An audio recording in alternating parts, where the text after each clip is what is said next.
Very good morning students. Today we are going to study fifth chapter of geography, that is natural vegetation and wildlife. So this lesson we studied in 6th standard as well as in 7th standard little bit. So we are going to study deeply here in 9th standard, and it will be helpful to you people when you are going to study the forest resources in 10th standard. So it is a continuation chapter.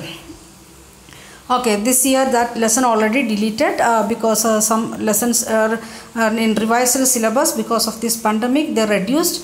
So forest resources we don't want to study this year, means this year 10th standard.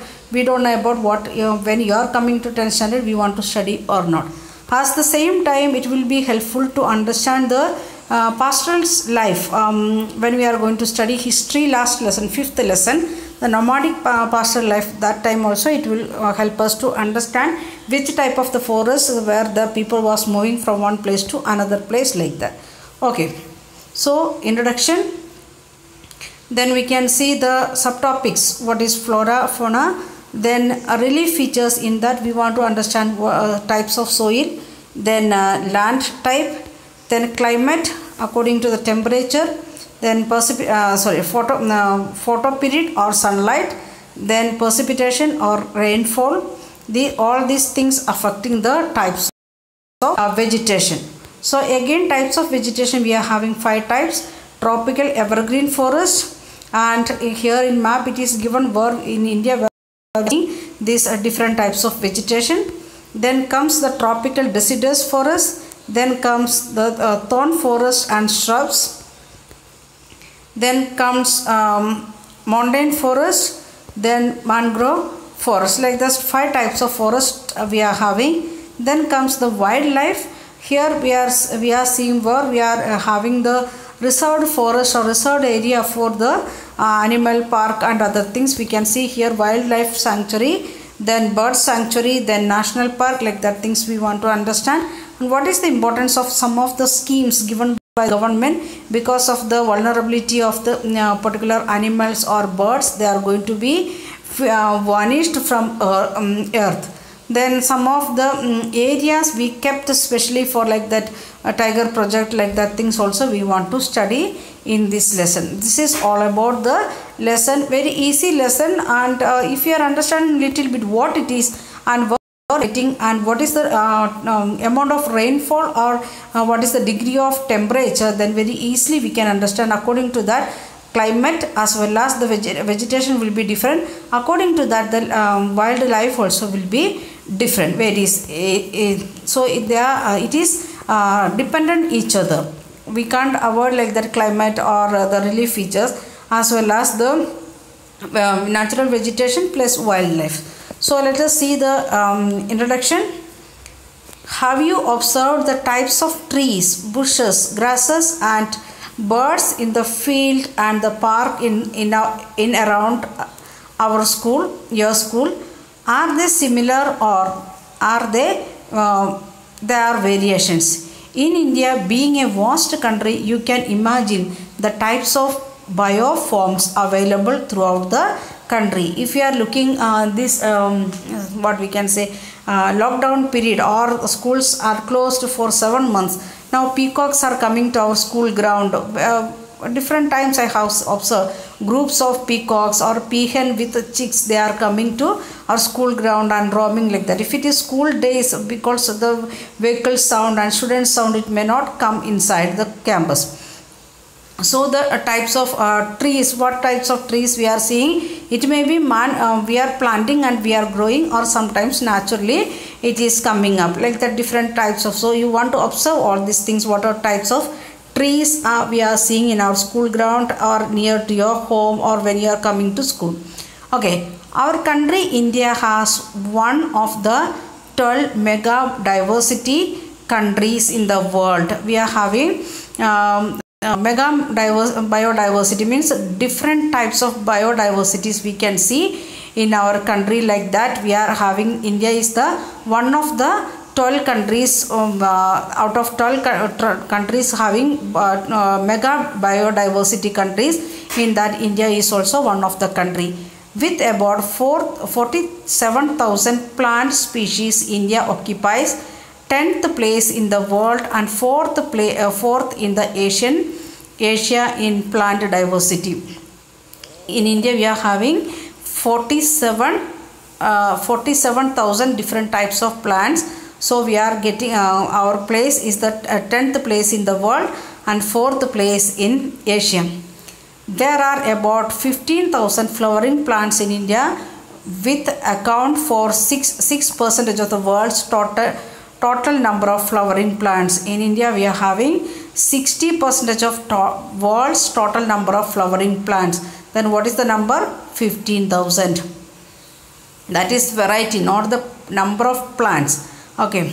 Then the country has many non-flowering plants such as ferns, algae and fungi. India also have approximately 90,000 species of animals, as well as a rich variety of fish in its fresh and marine water. So when we are thinking about our plants and animals, we can see many varieties. Natural vegetation refers to a plant community which has grown naturally without human aid and has been left undisturbed by humans for a long time. Please underline, natural vegetation means that is the plant community. All plants it is growing its own. We are not giving any human effort. We are not giving like that in fertilizer or planting like that things. We are not doing. It is growing its own naturally, and we are not disturbing for a long time like that. Vegetation or plants, we will call it natural vegetation. This is termed as virgin vegetation. Like this, or in other words, we can say natural vegetation as a virgin vegetation, because we are human being is not going and touch, or we are not disturbing that natural vegetation. Thus cultivated crops and fruits, orchids from parts of vegetation, but not natural vegetation. What all things we are planting, we are cultivating, that also known as vegetation, but not in the not as a natural vegetation. The virgin vegetation, which are purely Indian, are known as endemic or indigenous species, but those which have come from outside India are termed as exotic plants. For example, some of the plants it is originated here in India, like that plants we are calling it endemic or indigenous species. Some of the plants it is came from outside, like that plants we are calling it exotic. And the we know the potatoes, like that things it came to India from outside, like that things we are calling it exotic. Then the next two word it is familiar to you people, flora and fauna. Flora means the plant life, and fauna means the animal species, different species of animals. So we are totally it is calling the in the diversity we can see both flora as well fauna kingdom. Then why it is changing in area base, like that things we are going to see. The factors affecting the flora and fauna or the natural vegetation and wildlife. First one it is relief features, second one it is climate. And relief features land, and second point it is soil. Land affects its natural vegetation directly or indirectly.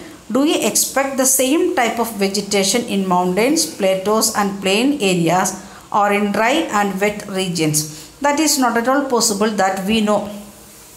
The nature of the land influences the type of vegetation. So what type of land it is? Is it dry land or wet land? Is it marshy land or the plateau area?